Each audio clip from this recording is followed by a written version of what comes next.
ذرا تجزیوں کی بھی ہم سلسلے کا آغاز کرتے ہیں، بلکہ جاری ہے اس نشریات میں. ڈاکٹر ہما بقائی صاحب ہمارے ساتھ ہیں. میڈم السلام علیکم. جی وعلیکم السلام. Thank you time. پہلے تو اس سے پہلے کہ آج کیا ہونے یا کیا نہ ہونے کا امکان یا خدشہ ہے، اس سے پہلے تو ابھی جو کچھ ہو چکا ہے، جو مناظر ہم نے دیکھے ہیں کل رات گئے سے لے کے اب تک، آپ کا ظاہر ہے آپ کا یہ شعبہ ہے، آپ اسی شعبے سے متعلق تدریس سے وابستہ ہیں. یہ کہنا ہر اعتبار سے ٹھیک ہے کہ آلریڈی اسلام آباد میں اور پاکستان نے اپنی سفارتی تاریخ کے بہت ریئر مناظر وٹنس کر لیے ہیں اور کر رہا ہے. میرے خیال ہے پریسیڈنٹڈ ہے، ہسٹوریکل ہے، اور میں اس کو وسیم بدامی صاحب ون آف بھی نہیں دیکھتی. میں نہیں سمجھتی کہ یہ ایک مومنٹ ہے اور یہ گزر جائے گا. میرا خیال ہے کہ پاکستان نے اپنی جگہ کوریڈورز آف پاور میں نہ صرف خطے میں بلکہ گلوبلی بنا لی ہے، اور پاکستان اس قسم کی اور چیزیں یا اور امپورٹنٹ فریم ورکس کا حصہ بنتا ہوا آپ کو نظر آئے گا. کیونکہ جو نتیجہ نکلے گا، آپ کوشش ہیں اور کوششلی بات کر رہے ہیں، ظاہر ہے آپ میڈیا پہ بیٹھے ہیں، لیکن مجھے تقریباً 99% کنوکشن ہے کہ کوئی بہت پازیٹیو چیز باہر نکل کر آئے گی. I am actually looking at a written communique, اور جس سے مزید ملاقاتوں کی آپ سمجھیے زمین ہموار ہوتے ہوئے دیکھیں گے.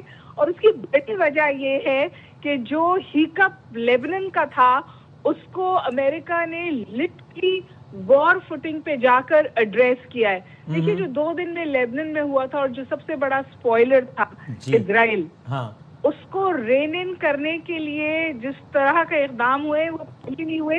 ان دنوں کو بلیک ڈے کہا جا رہا ہے جو 2 دن بمباری ہوئی ہے لیبنن پہ. اور وینسڈے کی جو رات تھی، کل کی جو رات تھی، وہ پہلی پرسکون رات تھی لیبنن میں. اور اب امریکہ میں نیگوسیشن شروع ہو رہی ہیں. تو میرے خیال ہے کہ یہ جو ایکو سسٹم بن رہا ہے وہ اس بات کی طرف اشارہ کر رہا ہے کہ کچھ مثبت صورتحال نکل آئے گی. لیکن اس کے ساتھ ساتھ میں بالکل کنونسڈ ہوں کہ جو سیکیورٹی آرکیٹیکچر ہے ویسٹ ایشیا کا، اس میں ایک زبردست تبدیلی آنے والی ہے. ہم بیک پری وار سچویشن پہ نہیں جائیں گے، اور وہاں پر بھی میں پاکستان کا اہم مثبت اور کرٹیکل کردار دیکھتی ہوں. اس کی شروعات ہو گئی تھی جب سعودی عربیہ نے ہمارے ساتھ اپنا سیکیورٹی فریم ورک کو انسٹیٹیوشنلائز کیا تھا. یعنی یہ ایک کچھ گھنٹوں پر مبنی ایک ایونٹ نہیں ہے، اس کے اثرات اللہ کرے انشاءاللہ آنے والے دنوں، ہفتوں یا سالوں تک دیکھے جائیں گے. آپ کہہ رہی ہیں، اور جو آپ کہہ رہی ہیں کہ آپ کے پاس بہت ساری وجوہات ہیں یہ ماننے کی کہ یہ مذاکرات سے انشاءاللہ کچھ نہ کچھ کنسٹرکٹیو نکلے گا. اس کی ایک وجوہات میں سے ایک یہ بھی ہے کہ ایک ایسے موقع پہ کہ جب نائب صدر تقریباً اپنی پرواز کا پاکستان کی جانب آدھے سے زائد رستہ طے کر چکے تھے، تب جب ڈونلڈ ٹرمپ سے انہی مذاکرات کے بارے میں پوچھا گیا تو وہ کہتے ہیں کہ 99% اٹس اباؤٹ نیوکلیئر، کہ بھائی ایران کے پاس نیوکلیئر نہیں ہو. یہ الگ بات ہے، اب ظاہر ہے وہ ڈونلڈ ٹرمپ کا ہر بیان پچھلے بیان کے بالکل اپوزٹ کھڑا ہوتا ہے کہ وہ تو خود ہی بار بار کہہ رہے تھے کہ میں نے اوبلیٹریٹ کر دیا، یہ تو بنا ہی نہیں سکتے. یہ 8 مہینے پہلے وہ صدا بلند کر رہے تھے. لیکن اس کو چھوڑ بھی دیں ہم، اگر امریکہ کا زیادہ انحصار اسی پر ہوتا ہے، فی الحال ہم کسی قیاس میں نہیں بلکہ امریکی صدر کے اس مذاکرات سے متعلق آخری بیان پر جائیں کہ 99% ہمارا زور اس پر ہے کہ ایران کے پاس نیوکلیئر نہ ہو، ہرمز تو کھل ہی جائے گا. تو یہ تو ایک اچیویبل سچویشن لگتی ہے، کیونکہ ایران کی تو پبلک پوزیشن رہی ہے کہ ہم نیوکلیئر نہیں بنا رہے. جو افزودگی یورینیم کی وہ بھی انرجی کے حوالے سے، نیوکلیئر کے حوالے سے نہیں. ہمارے تو رہبر موسم کا فتویٰ ہے اس حوالے سے، عمان والے مذاکرات ہیں. اگر یہی امریکہ کی پوزیشن ہے ان مذاکرات کے ٹیبل پہ بھی، تو اس سے تو بہت کچھ نکل سکتا ہے فریقین کے لیے. Do you agree? آپ بالکل بجا فرما رہے ہیں. ان کے اس جملے میں بہت ساری فلیکسیبلٹی شامل تھی. فار ایگزامپل ہرمز کھل جائے گی، لیکن ہرمز کیسے کھلے گی؟ اس کا مطلب ہے کہ اگر ایران کوئی ٹول پیراڈائم لانا چاہتا ہے تو اس کی اجازت اس کو مل جائے گی. پھر اگر ٹول ڈالر میں لیے جائیں گے تو اس کا مطلب ہے کہ ایران پر سے سینکشنز ہٹیں گی، اس کی بھی تیل بیچنے کی اجازت اس کے ساتھ آئے گی. تو میرے خیال ہے، اور جب وہ 99% کنوکشن انہوں نے کہا نا، تو اس کا یہ مطلب ہے کہ انہوں نے تقریباً ان نیگوسیشنز پر کامیابی کی مہر لگائی ہے. اور دیکھیے ایران بہت پولیٹیکلی میچور ملک ہے، اور وہ اس میز سے اپنے لیے گارنٹی لے کے اٹھیں گے، لیکن وہ بھی فار ایور وار نہیں چاہتے. اور یہ جو مومنٹ ہے نا، یہ ایران کو اپنے لیے ہر صورت کیپچر کرنا ہے. یعنی اس سب میں یہ موجود ہے نا پوٹینشیل ان مذاکرات میں عمر صاحبہ کہ ایران ایز یو سیڈ کہ پاکستان یا خطے کے لیے بھی چیزیں پری وار سچویشن میں نہیں جائیں گی بلکہ اور منظرنامہ چینج ہو جائے گا. تو اس سارے منظرنامے میں ایران کے پاس یہ پوٹینشیل موجود ہے کہ میں یہ سوال کی صورت میں پوچھ رہا ہوں کہ جب مذاکرات ختم ہو تو ایران وار سے پہلے جس سچویشن میں تھا اس سے بہت زیادہ بہتر سچویشن میں ہو, چاہے وہ ہرمز کے حوالے سے کچھ چارج کرنے کی بات ہو یا اپنی سینکشنز ختم کروانے کی بات ہو یا عالمی آئسولیشن سے نکلنے کی بات ہو. On many level things can be better for Iran. جی 200% Iran is back in the game. جو پری وار ایران آپ کو جنیوا میں اور قطر میں نظر آیا تھا, جو کمپلائنٹ تھا, کمپرومائزنگ تھا, گیو ان کر رہا تھا, اس ایران سے آپ بہت مختلف ایران اس وقت دیکھ رہے ہیں. اور آپ دیکھیے کہ ایران ایک فرنٹ پہ جنگ نہیں لڑ رہا, اس نے عسکری محاذ پر تو وہ کھڑا رہا ہے باوجود تمام تر کوششوں کے, لیکن جب یہ ڈیلیگیشن آیا ہے تو انہوں نے ان بچوں کے بستے جہاز پہ رکھے ہوئے تھے سیٹوں پر جو جن کی شہادتیں ہوئی ہیں. یہ جو سمبولزم ہے نا, یہ دنیا کا ضمیر کو جھنجھوڑ رہا ہے اور امریکہ کے لیے پوائنٹ آف امبیرسمنٹ ہے. تو So I read somewhere, sorry for interrupting you, کہ میں نے ظاہر ہے آپ لوگ سب ہم سیکھتے رہتے ہیں, آپ لوگ جیسے لوگوں کو سن کے اور وہاں کے میڈیا اور وہاں کی چیزوں کو بھی فالو کر رہے ہیں. تو I read somewhere کہ جو رہبر معظم کی شہادت تھی وہ ایران کے لیے ظاہر ہے بہت ہی بڑا واقعہ تھا, بٹ I read somewhere کہ ایران اس کو بھی اگر یعنی for the sake of understanding اگر بھول جائے گا تو یہ جو بچیوں والا واقعہ ہوا ہے اس کو نہیں بھولے گا اور نہیں بھلانے دے گا. اور آج جب پارلیمان کے اسپیکر اپنی پہلی تصویر جاری کرتے ہیں جہاز کی تو اس میں رہبر معظم کی تصویر اس فریم میں نہیں ہوتی خامنہئی صاحب کی, لیکن ان بچیوں کی ہوتی ہے جو اسکول میں بوم کیے گئے تھے. میسیجنگ ہے نا. آپ بالکل صحیح کہہ رہے ہیں. اور وسیم, ہم سے زیادہ کون سمجھے گا اس ہم بات نے اے پی ایس کو؟ سہا ہم نے تو آرمی پبلک کے بچوں کے جنازے اٹھائے ہیں نا.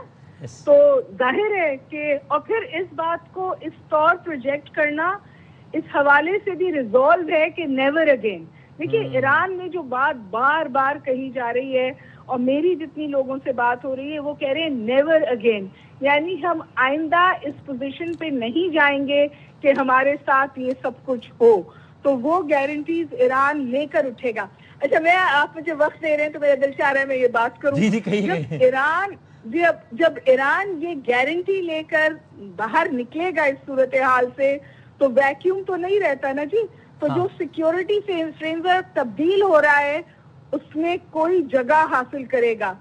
مجھے لگتا ہے that Pakistan is the most likely candidate to be in the security infrastructure in West Asia. مطلب یہ اٹس لائک دیوار پہ لکھی ہوئی تحریر ہے یہ, اور اس کی ایکسیپٹیبلٹی کی ضمانت تو ہمیں اس وقت مل رہی ہے. کریکٹ. اور ایک ایسا ملک جو گڈ اسپیس میں ہے امریکہ کے ساتھ, چائنا کے ساتھ, سعودی عرب کے ساتھ, ایران کے ساتھ, اگر وہ اس ویکیوم میں پارشلی بھی موو ان کرتا ہے, کون ملک موو کرے گا؟ تو اگر میں انٹرنیشنل ریلیشنز کے حوالے سے کوئی انالیسس کروں تو مجھے پاکستان کا نام اوپر دکھائی دیتا ہے.